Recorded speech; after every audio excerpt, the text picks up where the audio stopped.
placing me in the California State Assembly, or who might serve as our superintendent, or our governor, or our president. And that starts by giving everyone a great education, a great foundation. So our mission is to tackle the tough issues tonight. And I know that our panel will be direct about what we need to do better at. But I also want us to be focused on finding solutions. And what can we do? I don't want this to be a one-time conversation. I want this to be an ongoing conversation about what we can change. And I want to make a commitment to you. I'm going to pledge to you, I'm going to invite every student in this state at any institution, at a UC, at a CSU, at a community college, at any institution of higher education, to work with me to develop legislation that we will sponsor in January to help us address college affordability. You're hearing it here first. Every year that I've been in the legislature, I've introduced a bill that was co-written by students. And tonight, I'm making the same invitation to all of our students in higher education throughout this state to help me put together legislation and policies that will change the direction of higher education in this state, that will address college affordability in this state. And so I hope that all of you will accept that offer, that invitation, or that challenge. Because I believe if we listen to our students, and we listen to our advocates, and we listen to our partners, we'll find our way. Is that all right with you? Yeah. If you're okay with that, let me hear you say yeah. Yeah. It's okay to express how you feel here. If you're down for our students, let me hear you say, oh yeah. Oh yeah. All right, well, we got a lively audience, and I want to introduce our panel to you. We've got some great folks here who want to share, starting with Michael Wiafe. Thank you for helping me to serve. Michael Wiafe is a first-generation immigrant and third-year political science major with a minor in honors interdisciplinary studies at San Diego State University. As a student leader, his main focuses are advocacy and are centered around legislation to address basic needs, student success, and advocating for a fully funded California State University system. Welcome, Michael Wiafe. Also pleased to welcome Alejandro Lomelli, who is a recent graduate of Long Beach City College and serves as a governor's appointee on the California Student Aid Commission. He's currently working towards a degree in criminal justice at Cal State University Long Beach with the hopes of working on community policing procedures and reentry programs into higher ed. Welcome, Alejandro. Carolyn Siegel-Singh, who is a third-year student at UC San Diego studying political science, public policy. She's probably going to be the one to take my job. I'm ready. I'm just holding the seat for you until you're ready. She's a statewide student leader at the highest level, and she's involved in many student governing entities and focuses her work on college access and affordability. Welcome, Carolyn. Rudolph Villegas, who is a current business administration major at Southwestern College in Chula Vista, previously served as a senator in the Associated Students Organization of Southwestern College and is now student governing board member. As an advocate, he's focused on higher education, accessibility, and student financial aid. Welcome, Rudolph. Alicia Magallanes, who's earned her Master of Social Work degree. Go social workers. And welcome to the profession. The Master of Social Work Advanced Standing Program, Community Development and Administration from San Diego State University. She currently serves as the Basic Needs Coordinator at the University of California at San Diego. Welcome. And Patty Mahaffey, Dr. Patty Mahaffey, who serves as the Assistant Vice Chancellor of Student Life at the University of California at San Diego. She's also the founder and co-chair of the Basic Needs Committee at UCSD, which works to address food, housing, insecurity on campus through education, research, and providing critical services to our students. She earned her doctorate in educational leadership through a joint doctoral program with UC San Diego and California State University. Welcome, Vice Chancellor. If I could, I'd like for the panelists to think in a word or two, if I asked you what you saw as the key needs or challenges as it relates to college affordability facing students today, in a word or two or a phrase, what would that be? Any of the panelists, help us frame the issue as you see it. What are the key issues as it relates to college affordability or the lack of affordability facing our students? Divestment. Divestment. State divestment. State divestment. Say more. Well, we saw it in 2009. We saw significant increases in tuition at all of our university systems, and then we didn't see reinvestment after the recession. And I think one of the things that we need to be thinking about with the next leader that we elect is really, are our systems of higher education recession-proof? We're heading into another recession soon, and I don't think that our universities really can survive, nor can our students. We're not supporting them the way that we should be. Thank you. And thank you for clarifying, because when you said divestment, my mind went back to being on a student campus 40-some years ago, where we were asking our university to divest their funds out of a South African government that upheld the system of apartheid. I know I just revealed a lot about my age, but I appreciate you clarifying that our institutions also, we have not invested in them and we withdraw our investment. Thank you. Again, others. If I could just chime in on a phrase, I would say equitable access and investment, as Caroline mentioned. And so you're saying we need more of it. Help us frame the issue. What is the issue around equitable access? So when I think of equitable access, we talk about individuals who, coming from the K through 12, might not have enough access to even apply to college or even get financial aid to get into college. So we're trying to see what the equitable barriers are across the state and across the region, especially across demographic groups as well, and those who are left behind. Excellent. So access and removing barriers to enter. I think these microphones work best when you lean forward. I think if you lean back, they I'm just making an observation, you know. But anyone else want to help us frame the issue? Michael? If I can quickly go next, I would say holistic review. Holistic review. Tell us more about holistic review. There's a lot more that goes into a college student than just tuition. There's the classes you take, and then there's the food that you need to eat. There's where you need to live. There's everything else that surrounds your living situation than just the classes you take and the tuition that you pay. So looking at the broad view and not just the classes and the tuition. Thank you. Maybe you can pass that microphone down. It seems like you've found a winner. Anyone else want to help us? Anyone else want to help frame the issue as it relates to lack of affordability for students? Well, when you started with that, first I was thinking of a word, right? Compassion. Because honestly, I want to start thinking of POV. That's not a word. The point of view of the student. We talk a lot about resources and locating them, and the accessibility issues. The only issue that isn't talked about is putting yourself in that position. We all subjectively believe that we are all capable of being students. We all subjectively believe we understand what it's like to be a student, but it's not. When I'm talking about the point of view, I mean in terms of logistics. There's a lot of business conversation going on, but we don't see logistically what that actually means for a student. There's a lot of students that have no idea the discussions that we're having, but it doesn't impact them. Great point. And you know, we should take a moment to acknowledge the many students and recent former students who are on our panel tonight, so that we can do just as you've said.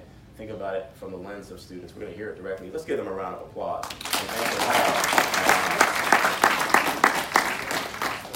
We thank you for helping us to frame the issue a little bit. I'd like to invite our Vice Chancellor, if she'd like to say a bit about the work of the Basic Needs Committee and help us define the issue a little bit further, and then we'll get into more remarks from our panelists. Sure, you bet. So, as Assistant Vice Chancellor, but thanks for the promotion. I'm working to get us all promoted. So I think when we're talking about basic needs and security among colleges and college students, we're talking about an issue that affects colleges around the country. It's certainly not just something in California, although California and the UC system ranks second in the country in terms of food insecurity that's been cited, which is around 42%. Here on campus, it's about 1 in 4 students will identify as food insecure. We also know that students that stay in school longer also have a higher need as they get older, staying longer, they have higher debt, higher issues that they're dealing with. That also just increases the prevalence of food insecurity. And they're also dealing, when they're having to deal with working, going to school and carrying a full-time load, and also dealing with when they're going to get their next meal or how they're going to stay housed. Those issues contribute to increased levels of feelings of being overwhelmed, not doing well academically. All those issues, anxiety, depression, all those are higher for students that experience food insecurity on our campuses. And I think when it comes to just financial insecurity, over 50% of our students at UC really worry a lot about how are they going to afford their college education.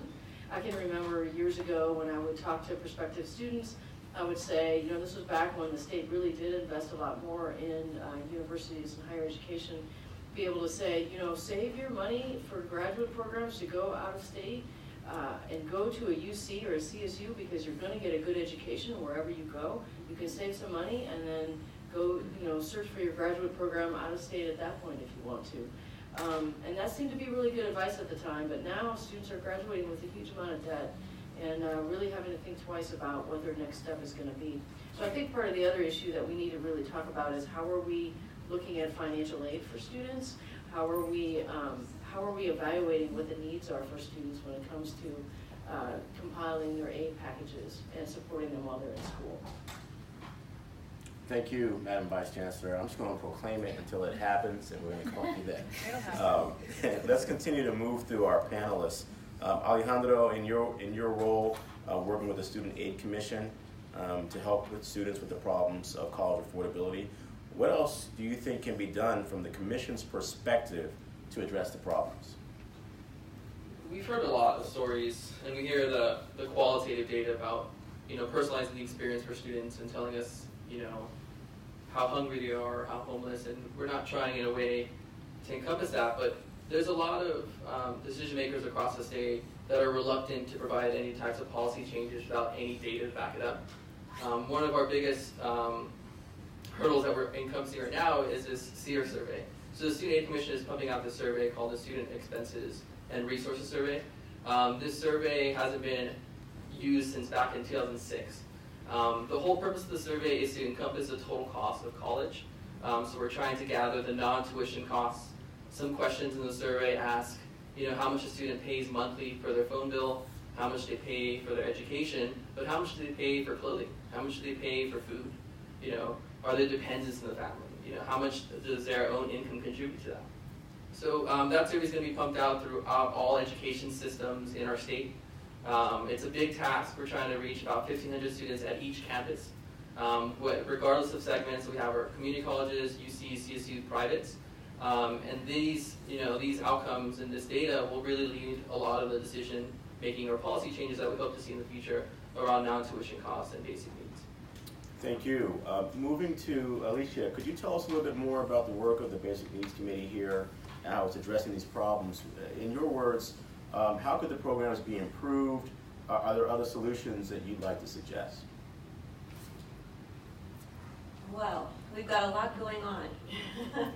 We've got a lot going on. We've had a robust menu of basic needs services being developed from our own, even University of California undergraduate experience surveys, our graduate well-being student surveys, and from that data, we started to develop a menu of options to begin that conversation with students on what kind of services do you want to see? How would you like us to help leverage our policy changing abilities to meet those needs?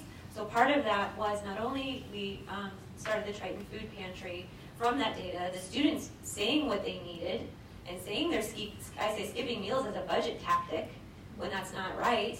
And then from there, we created the Triton Food Pantry, but that's just emergency food relief. That's not addressing the overall idea of the umbrella of basic needs challenges. So from there, we began to have the conversation and create our Basic Needs Student Services Center, the Hub, UC San Diego's Basic Needs Center, where we're also offering CalFresh application support, getting in the idea of like food waste, food recovery, wonderful, beautiful food coming back to students. Also, how can that be done sustainably on our campus? And then in this space, having conversations of what's going on, what do you want to see happen? And then bring that into our committee conversation, our student leaders creating basic needs committees as well, so that us as a holistic group can have a larger voice with the students, really driving that conversation. And in our space alone, just students that are living out of their car. So I'm only going to share what I'm hearing from my students that I'm serving, which is I'm living out of my car because I'm trying to save money because I don't want to take out more loans. So from the panel, what I've heard already so far is just like financial aid, affordability. I have students choosing to live in their car because they don't want to take out another loan. That's huge. So beyond that, we're gathering how can we at the prevention side when students are entering in, have the right amount of services, prevention, education, and know that this is a more systemic problem. This is a higher policy problem. And if we could get that tackled, but until then, we're developing these robust services at the community level that are being driven by the community, being driven by the student leaders. And then I'm very honored to, one, be here I am sharing their voice with you today. This is not my voice. I have been brought here to make sure that I'm carrying that message forward to you all from the students I talk to who live in their car, the mothers, fathers, individuals that have many different gender identities, respecting their dignity and worth, however they might identify. So thank you for letting me be a part of that, and I'll be more than welcome to answer questions specific about those services as you'd like. Thank you, and thank you for posing that we should never require our students to choose between being able to take another course or living in a car or in stable housing. So let us keep that in our minds as we think about our mission. Moving to Caroline, you represent UC students statewide. Share with us your perspective, the issues of affordability as a student leader. What's your vision for what the UC should look like for students as it relates to affordability? Well, I believe that this should be an accessible and affordable institution, and we should be offering the same quality of education that we did 50 years ago. I really believe that it's time that we reinvest. My idea of the University of California that supports the students involves, comprehensive Cal Grant reform that covers the total cost of attendance and makes sure that students are not only able to afford tuition, but they're able to afford food and housing. I mean, I know from my own experiences at UC San Diego how hard it is to make sure that your cost of living is accounted for in your financial aid package. The one thing that I really want to emphasize is that for students, a lot of the issues that we're seeing as a state, things like housing insecurity for our general population, are just multiplied within student populations because we're so much more vulnerable. Thank you. You touch on a point that we hear all the time when people say, well, I went to the UC, it was almost free. Yeah. And I think we have to have that conversation about what allowed that to take place and what will it take for us to get there now. Yeah, I think one important thing to consider is that right now, as it stands, students contribute more to the University of California's core budget than the state of California does, and that's in tuition. That's an embarrassment, and that's a trend that we have to reverse, and thank you for pointing that out. And we're going to get into some robust discussion about that. Michael, thank you. Michael, as a leader in the CSU locally, tell us your ideas. What solutions do you see for addressing the problems of college affordability? I believe that we have to start with fully funding the CSU. When the university actually has the financial stability and the ability to actually serve students in their basic needs beyond the educational experience, students will actually perform better. And the university will actually be able to serve the community beyond what it's currently doing. At San Diego State University, we received over 90,000 applications last fall, and we only have 33,000 students, and we can't take all students. So we've begun to see that the California State University that was created to serve the community is starting to not accept students from the community because you start to need the out-of-state funding. You start to receive funding from other areas. And I heard a fellow panelist saying that the university here funds the food pantry, while at San Diego State, the Associated Students does the food pantry because the university does not have the financial capability to take on more services to serve students, so the students have actually taken it upon themselves. So I believe that one of the first steps to actually having more abilities for the university to serve students is that the university should have the financial ability to actually do so. Thank you. Thank you very much for that. Let us also move on to Rudolph.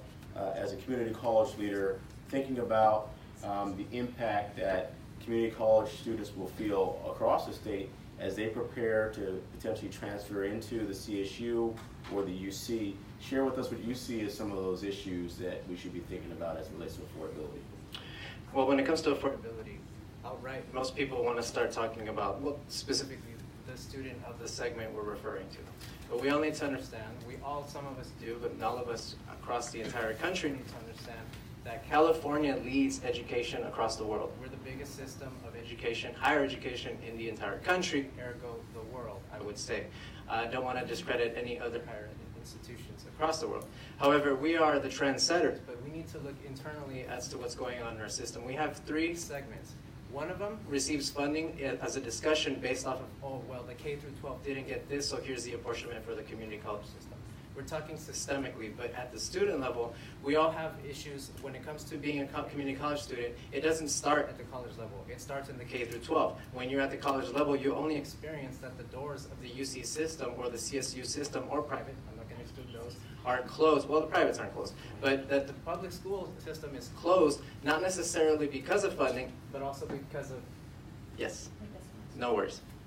But also because of qualifications, or I guess your education level. Then you're placed into specific positions inside of a community college area, and you're left to be there to the, I guess the resources or the abilities of the institution themselves to lead you through the point where you're able to then look at a UC system. You're not thinking about the UC systems while you're inside of the CSU systems. You're trying to get through that system, which itself is a maze. Once you then get to the door and you start preparing for transfers, when you realize, we all know that there's a debt coming up, but you start looking at that realistic debt. You start looking at the institutions that are taking your students.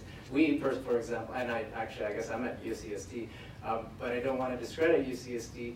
When coming from Southwestern College specifically, the most southwestern college in the entire country, you need to understand that we're not the biggest district LA is, but we are also one of the most diverse districts. And when we try to transfer to the local CSU, which is SDSU, when we try to transfer to UCSD, the doors are shut on us, and we're the most local institution here. That isn't necessarily based off of money. That's off of capacity. That's off of institutional understanding. That's off of administration. So when it comes to administration and funding, first we need to talk about that before we talk about the student. The students have issues, but what is the problem with education?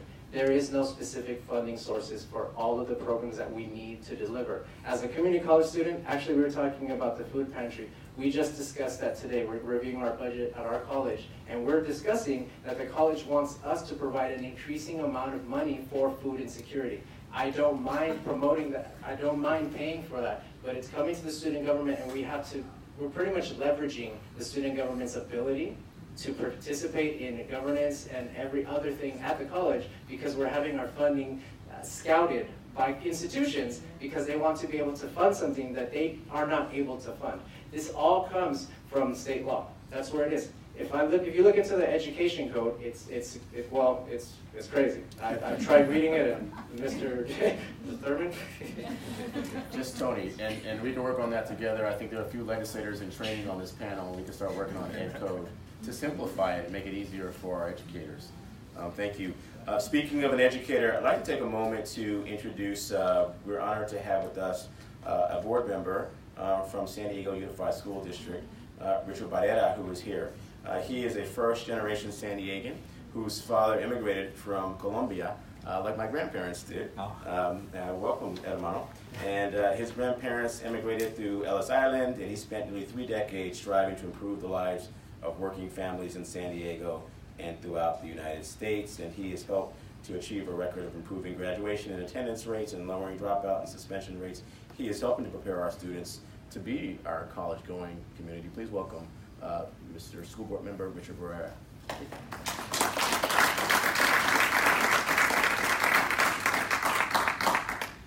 Thank you, Tony. Welcome to San Diego. I know you've got long days every day, and to have you spend the time with us here is certainly an honor for us. And I think, if anybody needs to have a sense of why it's so important that we elect Tony as state superintendent,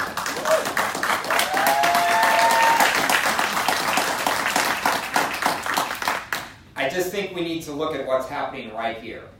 In a typical campaign, would you hear this kind of substantive discussion in the middle of campaign season that begins with this question of what our students need and what the issues are that are facing our students today? The type of campaign that a candidate runs tells us a lot about what that person is going to be like as an elected official, and we are so excited to see you in that leadership position, Tony, engaging all of us as a community in this dialogue. So again, we're proud to have you here. We welcome you here. I know, and I just want to acknowledge, we've got representatives from our Classified Employees Union. And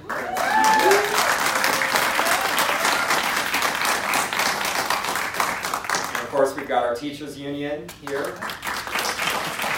Our faculty union, and one thing that I think is important for us in organized labor that we know about, but we got to communicate to our members is Tony's not just an advocate for education, and he's not just running for Superintendent of Public Instruction. Tony's a real champion of working people, and he completely understands the connection between a thriving labor movement that fights for economic justice, so we don't have so many of our people in California that are suffering from food insecurity and housing insecurity and everything that we see going on. The connection between a fight for working people and a fight for education, it goes hand in hand. So to have a labor champion running our school system is an incredibly exciting concept. And Tony, again, thank you for being here. Thank you. Thank you, Richard. Thanks for being a great school board member and a great partner. You know, I always say that school board is one of the hardest jobs there is in politics, because no one shows up at the meeting unless everybody's mad, right?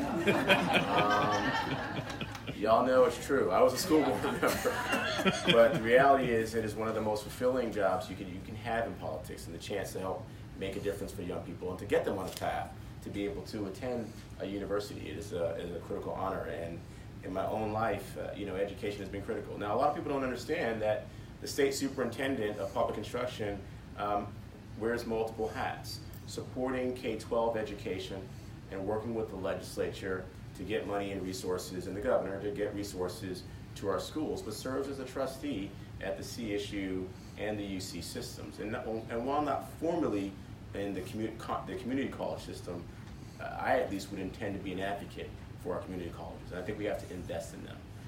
And when I look at my own experience, everything about what you're hearing tonight really created opportunities for me. As I said, my family is a family of immigrants. First, my grandmother from Colombia, my mother who settled in Panama, my father who emigrated from Detroit, Michigan, and right into the U.S. Army. You know, I found my father on the internet after 30 years of looking for him. And he talked about how the war impacted him. And so my mom raised 4 kids by herself. And my mom was a teacher in San Jose, but she was very sick. And so when I was 6, my mom, who had cancer, lost her battle to cancer. And I was raised by a cousin who I never met until I showed up on her doorstep. That cousin is the reason that I got a college education. In addition to making sure that I got a great public education, my cousin worked at a university, and she made it possible for me to attend the university and to see the change in my life, from my earnings to the ability to learn how I grew and developed as an individual, and to ultimately find my profession. Because it was that first experience with student government that ultimately led to my desire to do what I'm doing today. And so, and I remember, as I said, being hungry as a student and not being certain about how to pay rent, but it seems that things have intensified even more, and that's why we're doing this tonight. This campaign should be about the issues, not just about campaigning for campaigning's sake, but talking about what we can do together. So thank you, Richard, for your leadership. Thank you to our classified employees, our teachers, and for all of you who've come here tonight. A round of applause for all of you who made the time to be here, and especially the students who I see safely. We'd like to take some questions from those of you who are here, as well as those who are participating. Those who are participating through our phone, they can text in questions and responses. We'd like to see if there are any questions here in the room tonight for our panel. Do we have a question? Do we have a live microphone? Can we pass the mic to her?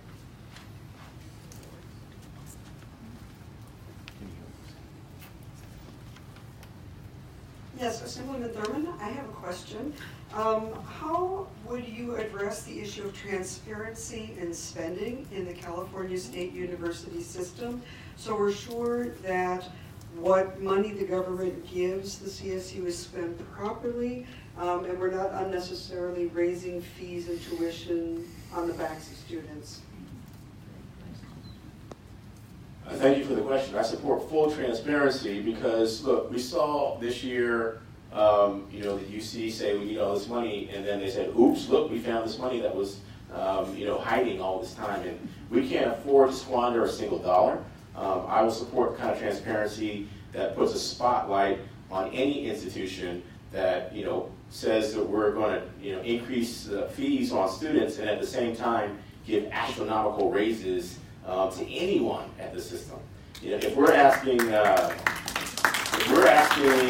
people who work at the universities to struggle and say we're in tough times, that means that no one is being paid in these ways, and that there should be equity in how we do things. And quite frankly, that we continue the conversation, at least for the UC, to say that we don't contract out work that could be done by local employees, because that contracting out actually costs more money to the institution than if we were to allow the people who treasure our institutions to do the work. When I worked at UC Berkeley, the people who were always fighting for the students that I worked with more than anyone, they were the custodians and the maintenance workers and the cafeteria workers. They were the professors. The people who cared about our students are struggling, and we have to do what we can to support the entire university community that fully support transparency. Other questions?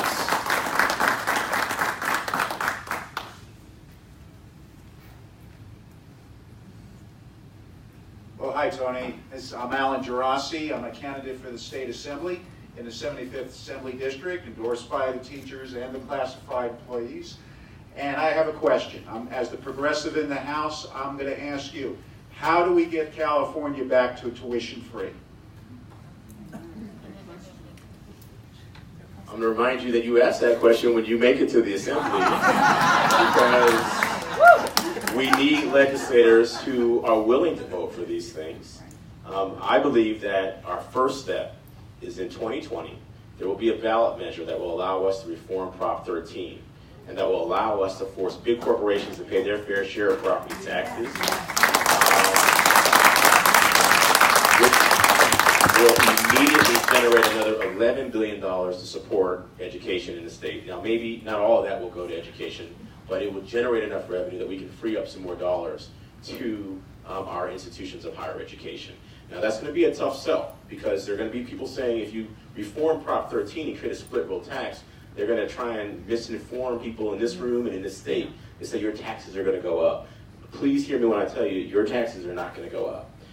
We could reform Prop 13 without increasing homeowners' taxes, seniors' taxes, or small businesses. But big corporations that have enjoyed kind of a loophole since Prop 13 passed in the 70s would be required to now pay their fair share of property taxes. And so that's a first step, I think, to helping us generate what will be probably $6 billion for K-12 education. Because let's face it, we're 46th in the nation in per pupil spending, and California is the 5th wealthiest economy in the world. So we got to do better than that. Our kids are number one. So let's make our students in K-12 education, in higher education, and early education number one. And when you get to the legislature, I know we can count on your yes vote to help us move in that direction. Is that right? Yes, sir. There he is. Thank you. Other questions? Other questions? Hi.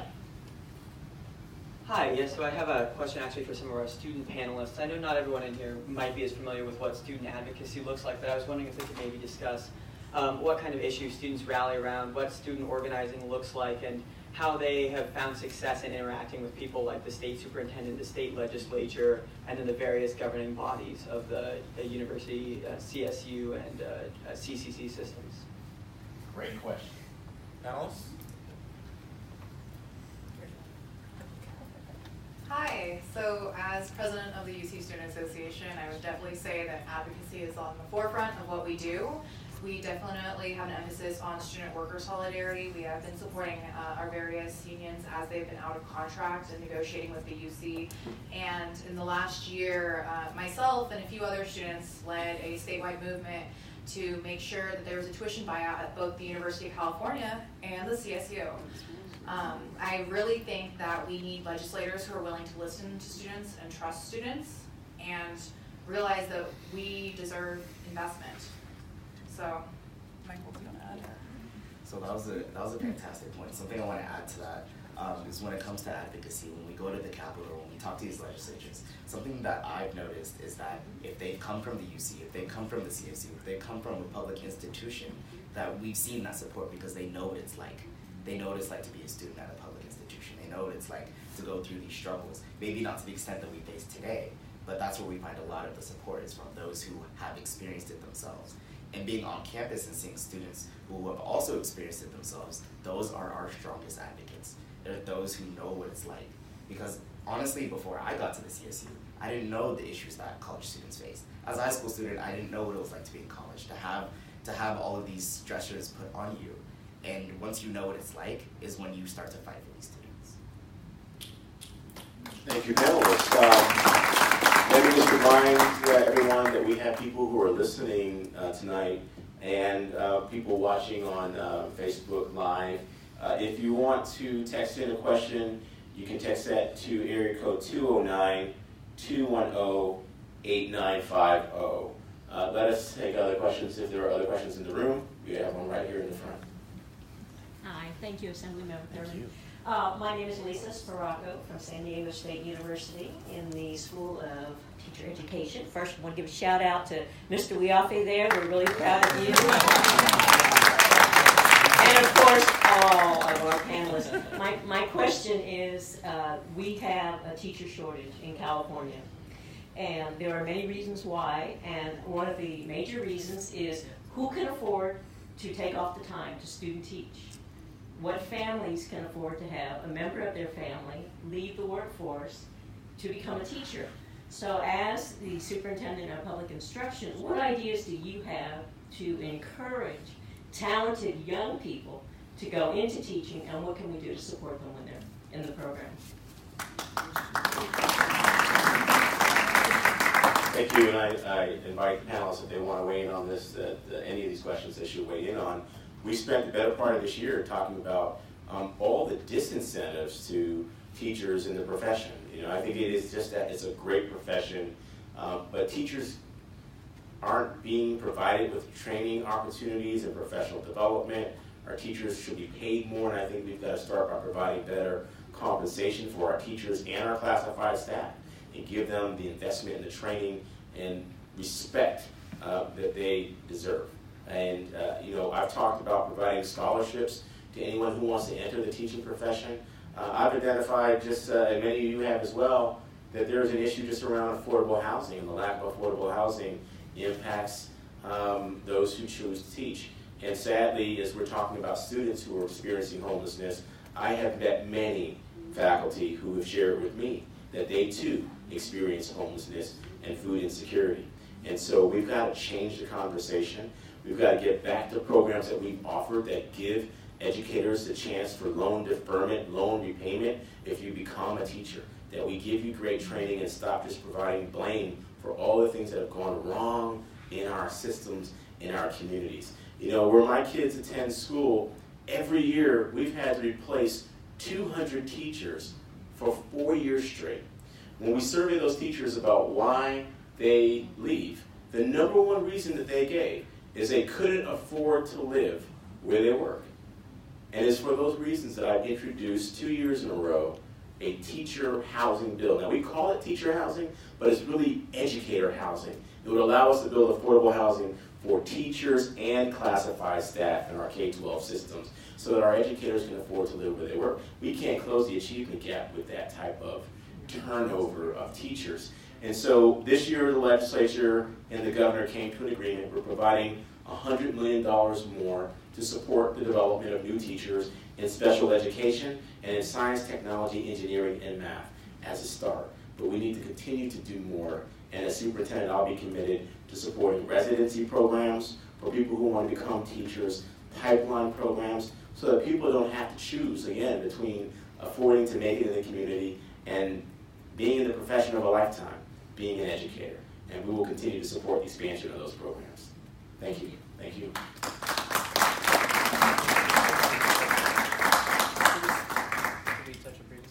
Yeah, of course. I just would be remiss if I didn't actually address the previous question. So when talking about student leadership, right, in higher education, we did address the CSUs and UCs, but I do want to point out the community college education, or what leadership looks like at those levels. Fortunately, we do have the existence and opportunity to engage ourselves in student leadership. Unfortunately, those conversations are marred by the current issues of those students at their institutions respectively. So most of the discussion in student governments is about how to meet their students' immediate needs, and it all is financial. So they do talk about housing, they do talk about food insecurity. But the biggest problem is that at the end of the day, because we're looking at more systemic issues, my concern, and I would like to put that out there, is that I want to see more students motivated from a younger age. I think civic engagement is really the biggest issue that we need to start looking at, because as much as we have problems now, we need to look at our future. Who are the people that are going to be here on that side? Who is going to be looking at us, the caretakers of education throughout the years? It's going to be those students who are not getting civically engaged, who are not being motivated and inspired right now to be able to get into position to take over these issues as we discuss this, and we will be leaving at some point in time. So I just want to point that out there, because it's important to understand that as much as the community college system isn't discussing it, there is an opportunity for that if systemically from a younger age, which is the K through 12, they start looking institutionally at education in California holistically. Because as I said, we lead the nation and we should continue to do so, but in a better way. Thank you. There's a question that's come in from someone who's been following in Los Angeles, and their question has to do with the controversy that has occasionally come up about accepting out-of-state, out-of-country students and fewer in-state students. And to the panel, if you have thoughts on it. At one point, the legislature took on the UC over the idea of bringing in more out-of-country students. The UC pushed back and said that they needed the revenue that came from bringing students from out-of-country. Give us your sense about what that balance should be. What thoughts do you have about the UC, the CSU prioritizing in-state students as it relates to revenue and the needs for our students in our CSU, our community college, and our CSUs? Why don't we start at the end and then work our way back? All right, so that's a good question. The UC has always been committed to, at least at UCSD, I can speak for our institution, we've always been committed to admission to our in-state students. And it's as capacity has arisen for us that we've been able to also extend admission to international and out-of-state students. And then that has been, that ratio has always, I'm not sure what the percentage is right now of our ratio of in-state students, but we can't exceed a certain percentage of out-of-state and international students. But we always prioritize our in-state students, and as need and as space has opened up for us, we've been able to accept international and out-of-state students onto the campus. And that has helped the budget, for sure, but it hasn't been at the expense of our in-state students. And I think that's the important thing to remember. So some of those issues have come up. We talk about community colleges. I spent 4 years at a community college trying to figure out where I can transfer to, not getting into many colleges that I dreamed of actually getting into.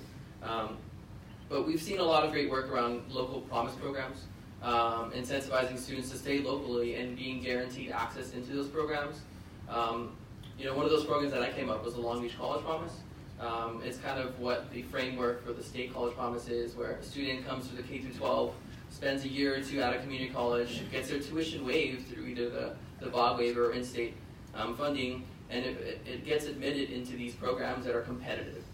Cal State Long Beach is one of the most impacted universities across the state, across the nation. We have some of the most amazing higher education systems all across our state, and if we develop or look into the possibility of prioritizing our own communities with these types of programs, it could really go a long way.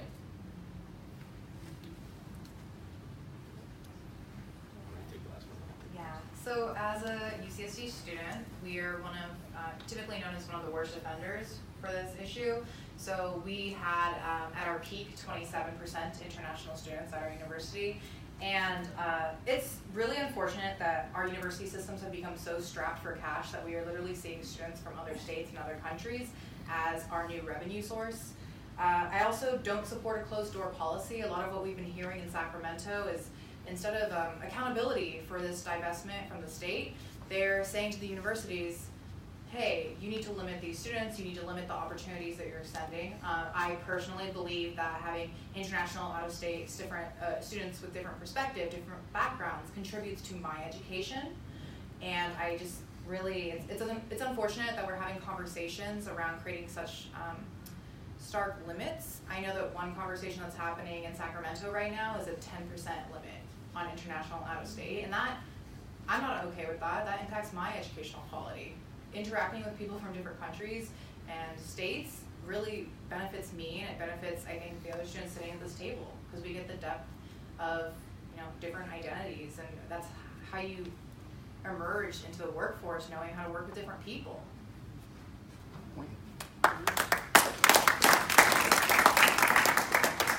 So I just want to quickly say that it's about a balance. As Caroline stated, that it's important to have these students with different perspectives sitting in the classroom alongside me. But at the same time, speaking for the CSU, is that it was designed when it was first created to be the bachelor's granting institution for the community. So it has to serve all these purposes at once. And I think that it's on the university, it's on the state to find this balance for students to get a holistic education, but at the same time serve the community.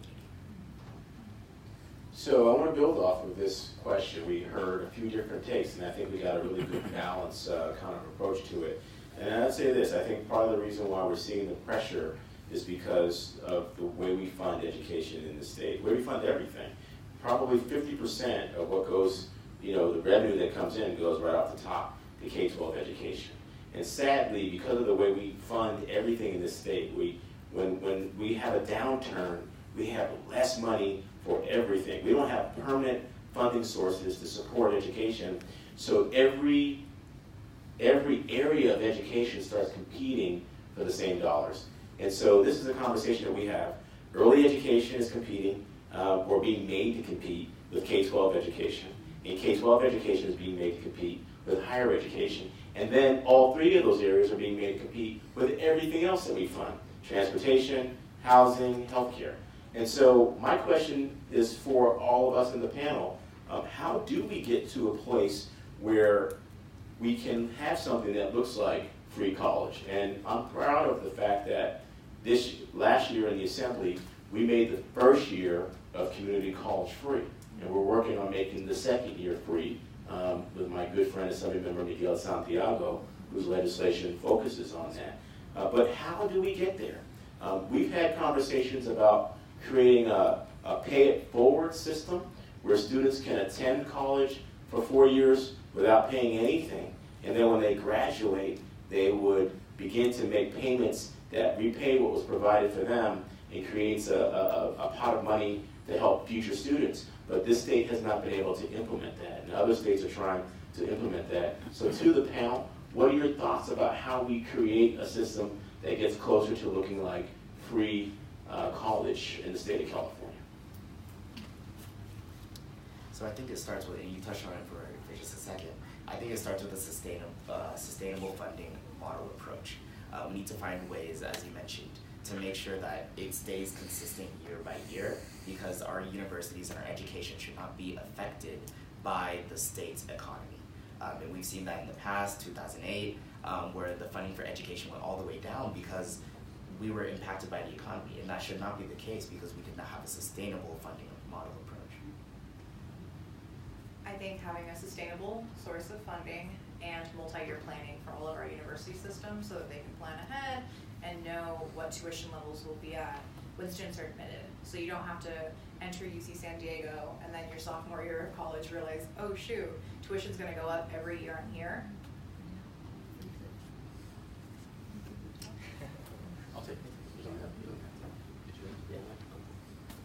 And I think if we want to talk about the cost of free college, that conversation takes us past tuition. As we've talked about today, affordability and accessibility is beyond the sticker price of colleges and universities. And I would say that, if we want to look into actually providing these opportunities for students, we want to make sure we fund not only the institutions, but also our financial aid. Maybe look into a regionally developed expected family contribution as a measure, looking into need-based funding instead of tuition-based funding that can make it free not just for someone who's eligible, but free for everyone, equity-minded.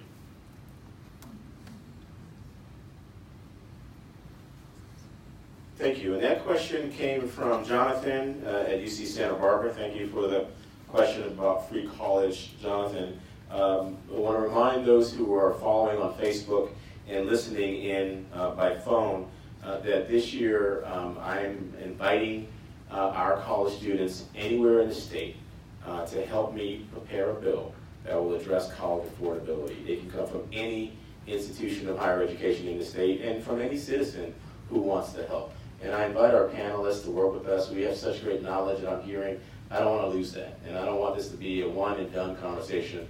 Think of this as one of many, and we'd like to continue the conversations with all of you if you're willing to keep working with us. So thank you. Are there other questions in the room tonight? Did we miss anyone who had a question? Yes, sir.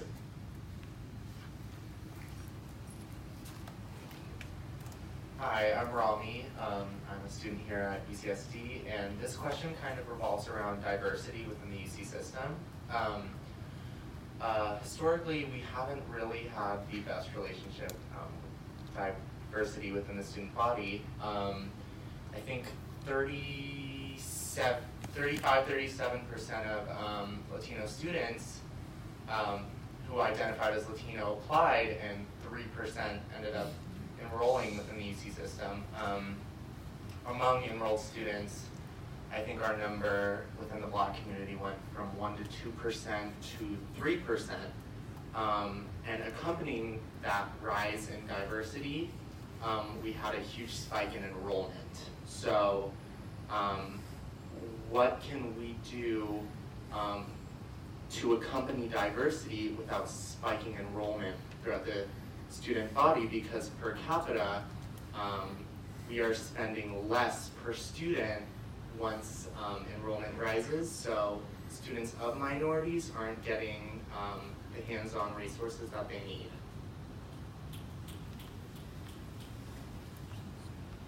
Thank you, Rami. Our students are bringing it with these questions tonight. Any of our panelists have thoughts that they want to share?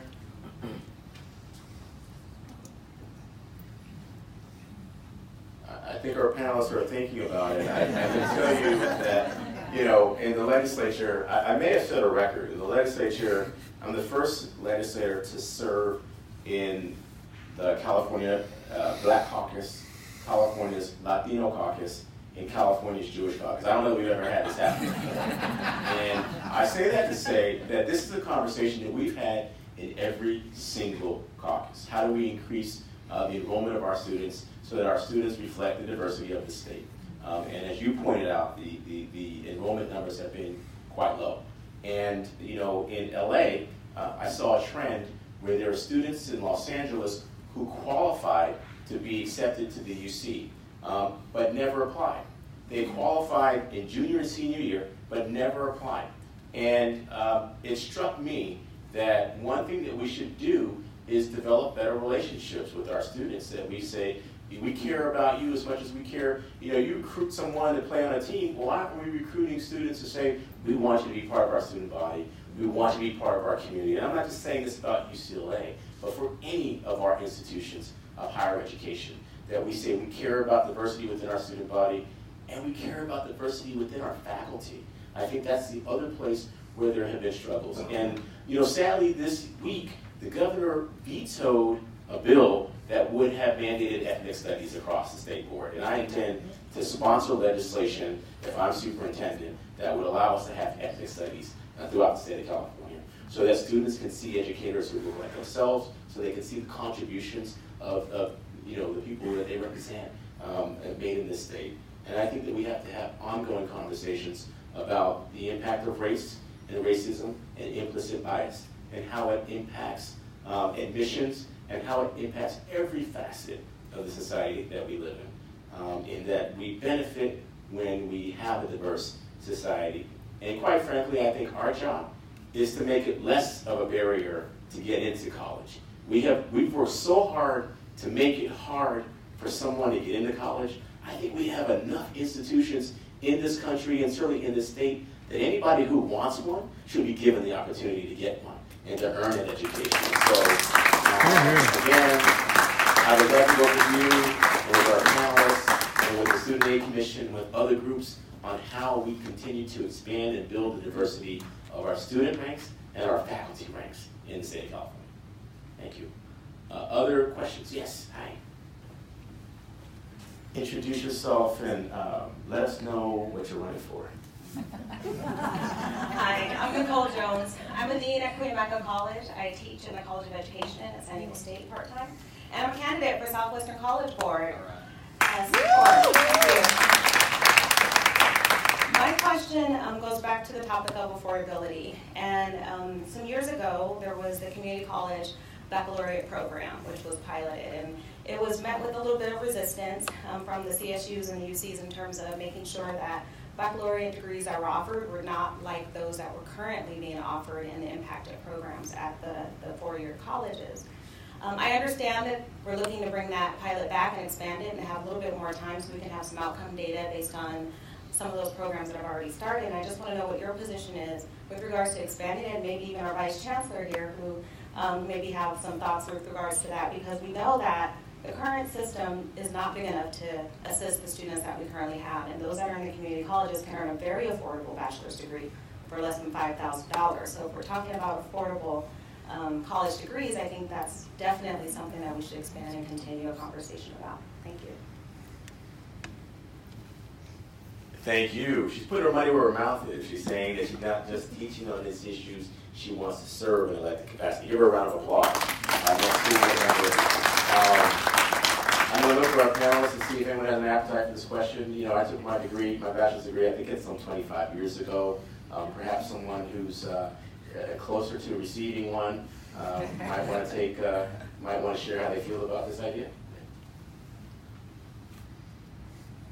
So I think I've been around since the inception of the baccalaureate programs, but you know, there's a baccalaureate program that was available at a college pretty much down the street from me. It was one about mortuary studies, right? So we talk about specific baccalaureate programs. These are some of the most specific programs I've ever heard in my entire life. I didn't even know they offered that, so it was crazy. But I think you're hitting it perfectly. We talk about institutions, higher education institutions, 4 years that are not having enough seats in the classrooms, not opening up enough doors. And I think if we want to have meaningful conversations, we do need to look into expanding these programs, look into the areas regionally that are disadvantaged with those programs, and why students have to move across the state to go to this mortuary studies where it should be available across the state for anyone. You know, and those conversations should continue happening, and I would like to see some of that stuff, you know, on a statewide level. So I was happy to see that expanded. I agree. I love it. I think it's more of those programs. We need those in the state. And I think we can look at other countries to see how they have developed some of their higher education programs and how they've you know, expanded into vocational education, all sorts of different education, where I feel sometimes we lose students getting into college and getting into a higher education from high school. That can be captured in some of these other programs when we broaden our net and catch more students.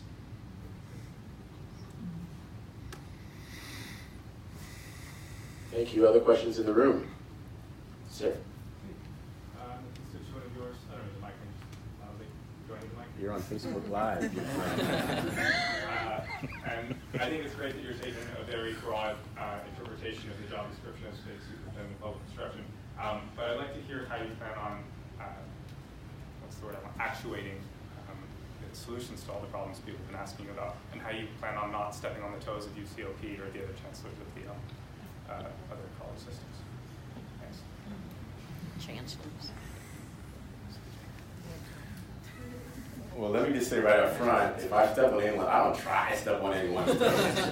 But I'm not afraid to raise questions about things that need to get discussed. And unfortunately, in our public institutions and in politics, people often just bury things that need to be discussed. And, you know, we're 46 in the nation per pupil spending. There's no reason for us to be there. That's something we should have a robust conversation about. We have an achievement gap. That means that kids of color and students who come from low-income backgrounds are more likely to not have the same experience as their peers from other backgrounds. And that's something that we have to talk about. We have to talk about the fact that right now, there will be more jobs in technology that will go unfilled in this state because we don't offer computer science to students in a broad way across the state. I think it's like 1 out of 5 school districts in this state has a computer science program. And we have to talk about the dirty little secret that the state of California spends more money on prisons than it does on higher education or preschool, and that's not okay. And it's just not okay. And, you know, this year I introduced a bill. You know, I voted to close private prisons in the state of California. And, you know, the governor vetoed it, so I introduced another bill that would put a tax on the companies that own private prisons. Because we spend $6 billion of your hard-earned tax dollars instead of providing that money for something that we know guarantees that our kids will go to college, and that's a universal preschool program. And I intend to work with our next governor to create a universal preschool program in the state, because I want our kids to be educated, not incarcerated. And so I will always raise the issues that I think need to be raised. The superintendent position is a very strange one. You get all the blame for all the problems, yet you have so few tools to address them, and you have no direct control over what any school district does in the state. People ask me all the time, why would you apply for that job?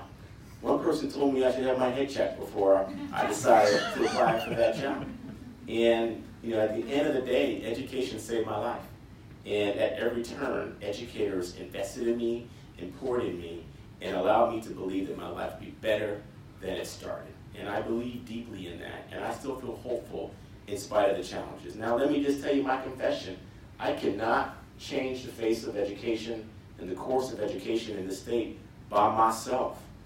I need your help, and I deputize all of you to help me get that done. You cannot undo what has been decades of underfunding for special education, for K-12 education, simply in 1 year or 4 years or 8 years. But if we don't aspirationally say that we're going to do better for our kids, that we're going to make tough decisions and shoulder the load together, we won't ever get there. And I believe that. And so it's why I've made the decision. I spent the last 4 years introducing bills that people told me not to introduce. They said that I should never ask for a bill that calls for money.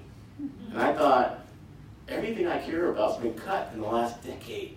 Education, healthcare, social services, senior care. Why wouldn't I ask for money? I'm asking for money to be spent on the people of the state. You all give it to us, we should give it back to you in the form of better education and services. And so I intend to use the microphone, so to speak, that this position gives to raise awareness, to use my relationship working with the governor and the legislature, and to work with the 58 county superintendents who have responsibility for education throughout this state to say no more. You know, to launch a literacy campaign, because California is 43rd in the nation in third grade reading and third grade math. And we know that when kids learn to read by third grade, they will read to learn. It's a gateway skill that will carry them anywhere, to college, beyond college, and in their career. And I'm saying it means that much. People ask me every single day why I would risk leaving the assembly, a job that I love. You know, I've been elected and reelected with one of the highest percentages of any legislator in our state's history. I love the job. And they say that you're risking it all for this job. And my answer is the same. Our kids are facing so much risk. So I am too. And I'm all in for our kids. And I hope that you'll help me as well so that we can do this great job in the state. Thank you for having me. He's a constituent. He came the furthest of anybody who came from my district. To go to school. Well, I work for you. I work for you. I work for all of you. Other questions in the room? Yes, sir.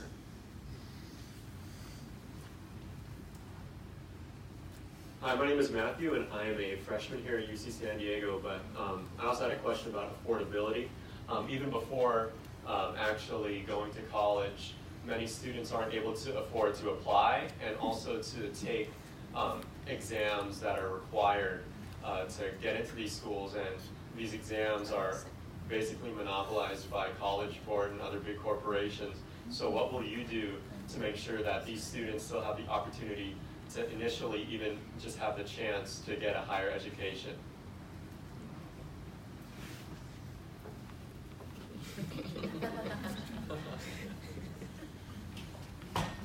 I'll start and see if any of our panelists have an appetite. I hear rumbling. I hear, you know, maybe they've had the experience and maybe they're feeling the frustration. We've spent a lot of time in the legislature talking about, I call them fake courses that students are required to take in high school, and then being forced to take certain courses that are called remedial in college but don't always have content that seem like money makers. I think that there are companies that have exploited the system in California, you know, publishers and others, vendors of the state who've made a lot of money off of the state and invested nothing in really helping our kids. And so from my standpoint, I don't want any more, you know, people getting rich off of, you know, textbook contracts. I don't want people selling to our school districts technology that doesn't work. I can't tell you how many times I've heard from my own kids who say, yeah, we have computers at our school, but they never work. Or their teacher says, well, I'm glad you all have working computers because I don't. Or students in our state in rural communities who don't even have access to Wi-Fi. The way they get access to Wi-Fi is when a truck with a mobile hotspot pulls up to their campus. This is California. Our kids deserve better than that. And so my point is, to your question about accountability and about transparency, to the earlier question that we had, to make sure that these dollars are being spent in good ways. And I'll be counting on our local groups to help us ensure that these dollars are being well spent. The way the law now works, the local control funding formula says that every district that receives these dollars should have a local control accountability plan. That means that local people are making decisions about how dollars get spent for textbook, for curriculum, for equipment, for salaries, for maintenance, for everything that we use those dollars for, that there should be local accountability. And as was said earlier, no one person can monitor what 400 plus districts do in the state. But when we have strong structures for local control and oversight, we can ensure that. And I'm really proud that the governor signed a bill that I wrote with a group of students, a group of high school students, wrote a bill that says every school board in the state must have a voting student member on the board, so that we are once again hearing from our students, hearing from their families, hearing from our community members. And so we will continue to promote the message of accountability and that every single dollar gets used well to support our students. Thanks for your question. Yes, I see we have another question here in the audience. Good evening. My name is Sylvia, and I also work at Southwestern College, so nice to see some familiar faces. Mr. Thurmond, in this day, or Tony, in this day and age of public safety, safety in schools is a critical need. How will you, as Superintendent of Instruction, be able to provide K through 12s, community colleges, UCs, CSUs, safety that they need on the ground? We just recently went through an evacuation at our community college a month ago, and fortunately it didn't go beyond anybody getting hurt or dying or anything of that nature, but it did cause us to pause and reflect on our safety, keeping classified employees safe because we're supposed to stay on campus and help evacuate our students, and then they start releasing the rest of us. What are you going to do to keep us safe in our schools? Thanks for the question. First off, let me just tell you, I disagree with those who think that our teachers need guns in schools to make our schools safe. I reject that notion. I always have. I think that our educators need resources to educate our kids. You know, our educators are paying for paper and pens and out of their own pocket. And the idea that we would, you know, Secretary DeVos has said that she'd like to use federal education dollars that are supposed to go to support programs like mental health to pay to arm teachers, I think is absurd. I think that we should not have knee-jerk reactions to how we promote safety. But, you know, I'll just say it, I think we need to have some politicians with backbone to have some real gun control in this country so that we can keep our students and faculty and staff safe. In the meantime, we've used this campaign to raise issues of school safety on campuses. And we've been working with the Sandy Hook Promise Group, the folks who experienced one of the first school tragedies have shootings. They've created their own foundation to educate how to identify risk and how to support students and staff to be safe. And we've connected the Sandy Hook Promise Group to many school districts and other districts to support them at no cost. And we will continue to expand those programs and to work on safety programs. And then finally, as I have done every single year in the legislature, I will be sponsoring legislation to provide more school-based mental health programs. Just like we did, we passed legislation to expand mental health programs on our college campuses. We will continue to expand them for those who are dealing with trauma and stress so they have access to the programs that they need. So I look forward to the work that we can do together on safety. We've used this campaign to raise issues like school safety, because the data shows that when you do a knee-jerk reaction to a shooting and you create certain structures and barriers, that they don't always work and they end up making people feel less safe on campuses. We want to do the things that are proven to work and to create safety. And we'd be happy to work with you and your faculty, your team, on any unique needs to your campus. Thanks for your question.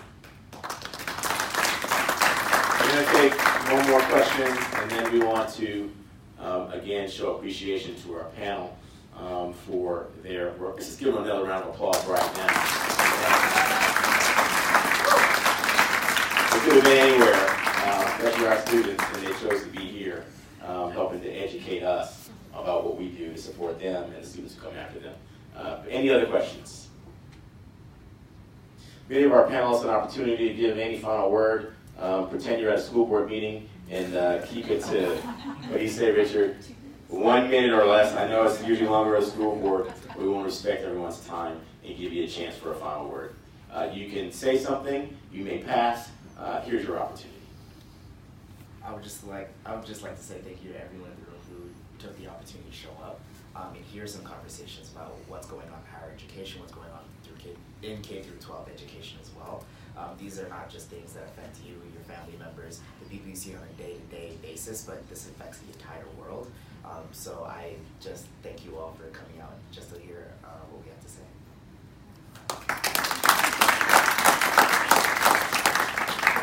The public education systems in the state have long served to disrupt intergenerational poverty. And the reason that I do the work that I do is because I really believe that education is this great equalizer. I really hope that in the next few years we can have more people in Sacramento like Tony who are advocates for students, who listen to students, and will advocate for reinvestment in all of our segments of higher education. I look forward to seeing you in January at the Regents meeting.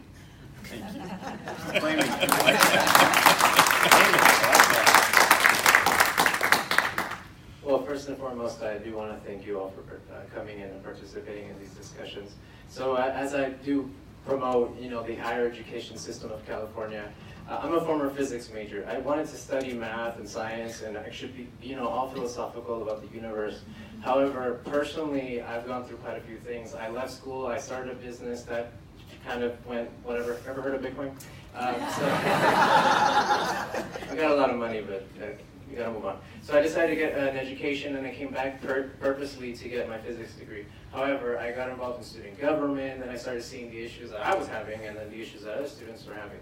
So I personally decided to change my major to business administration, to get involved in student leadership, to pursue some sort of, career in education itself. So I'm gonna be loud and proud about inciting and excuse me, the word starts with an I, but this happens to all of us. Motivating our younger generations for civic engagement. So personally, I'm taking that as a personal mantra that I'm going to be furthering as much as I can, education and changes across the state. But I want to welcome all of you, because these discussions that happen here at UC campus, at institutions of higher education are beneficial, but they need to be spread out to the rest of the demographics, regardless of their party, regardless of their age, because everyone needs to have an understanding that California needs to lead the world, and I would support, and I definitely agree with Mr. Thurmond for Superintendent of Public Instruction.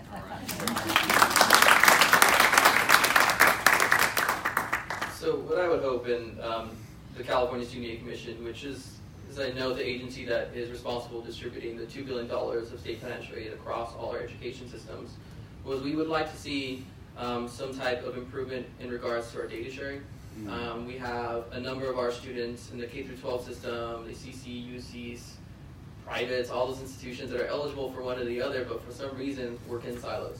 We just do not feel the need to share our information, feel the need to quell that question in the air, like what can we do for our students? But we'd like to see an improvement in that, specifically about getting them to apply for financial aid early, making sure they're eligible for students. We have hundreds of thousands of students right now who are eligible for state financial aid through our Cal Grant system, but because of a deemed and inadequate system, are deemed competitive and have to fight for a spot. I was one of those students fighting for a spot for financial aid. I still don't get financial aid. I'm eligible, but for some reason there's hundreds of other students who are in similar positions that we need help.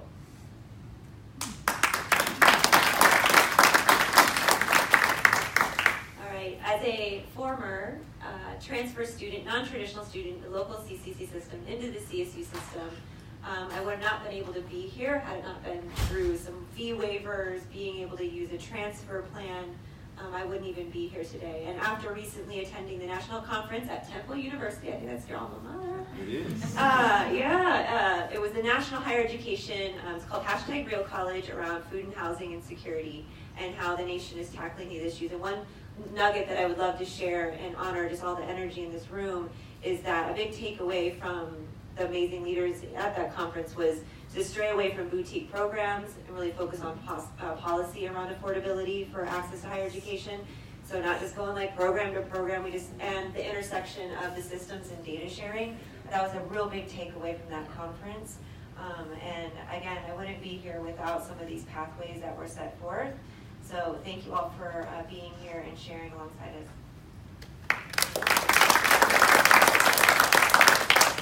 So I appreciate everybody coming out and I appreciate having the conversation around this. I think we live in really challenging times and it's palpable on our college campuses. And it's real. And this issue around college affordability is just one of those issues that we're dealing with on campuses. And I think there's a lot of work to be done around resolving this, both in a policy and looking at the root causes of why our students are struggling so hard, because I've never seen this as I've seen it in these last 2 to 5 years, and I've been on this campus 24 years. So it's an intense time right now. And I look forward to working together with everybody here to tackling this issue, talking more about it, raising the discourse, and looking at the root causes and providing some emergency relief as we're doing now. So thank you.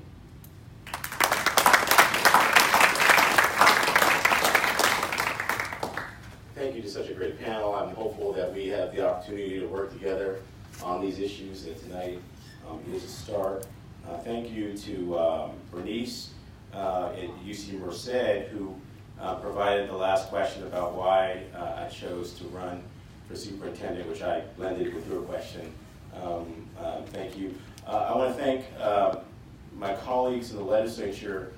This year we provided over $350 million for the UC system and over $360 million more dollars for the CSU system. We provided hundreds of millions of dollars more for our community college system, but it's not enough.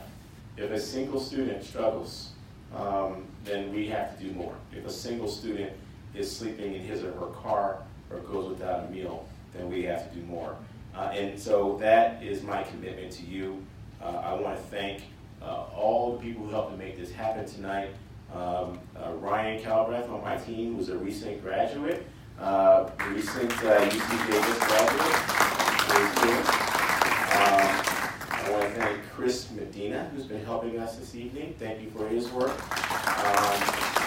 the members of AFSCME 3299, CTA, and CFA, and the UCSD Democrats who've been helping us tonight, thank you for your work this evening. And my campaign manager, Maddie Franklin, who's been here tonight and has scheduled a great first of its kind event. We did a virtual press conference today with student journalists from various institutions across the state. And we thank you for carrying the message of what we're trying to do to help them. And thank you, Maddie Franklin. Thank you to the Black Student Union, who is also supportive and a sponsor. Thank you all for being here tonight. And just know that everything we do, we welcome your input at any time.